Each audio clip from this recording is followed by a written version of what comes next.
Babake. Si nimesahau mafuta bwana. Mimi nayo. Nikupe? Nipe. Ni fresh tu.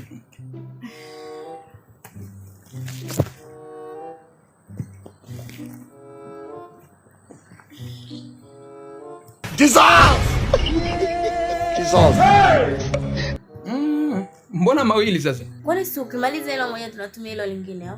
Ukimaliza moja tunatumia lingine. Yaani mimi na mwili wangu siwezi kumaliza ya mafuta unajua. Kupaka simaliza ya mafuta kabisa. Sasa wewe unaongelea nini? Unamaliza kwa siku moja hivi kivipi?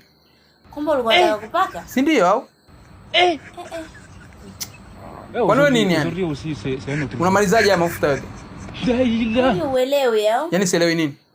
Wewe hujui chochote kuhusu mafuta hayo. Babake. Yaani nilikuwa nasikia tu tetesi wa Dabuza anatembea na mafuta kwa michezo ya ajabu. Nilikuwa sijaamini. Kwa hiyo mwanangu ndio michezo yako unafanya, si ndio? Michezo ya mafuta. Yaani umetoka kwa kwenu umeapa. Hapo uelewi nini? Umetoka kwenu umeapa sasa naenda kwa brand mzee wa mikunjo kufanya ufirauni, si ndio? Sasa sikia ngombe kitu. Mimi mambo ya Sodom and Gomorrah usifanye hayo mambo. Ushaelewa?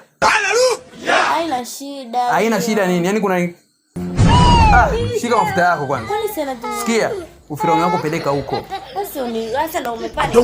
Mimi yake usinishike, tolee ufirauni wako hapa. Wewe vipi? Ondoka kwangu. I want problems always.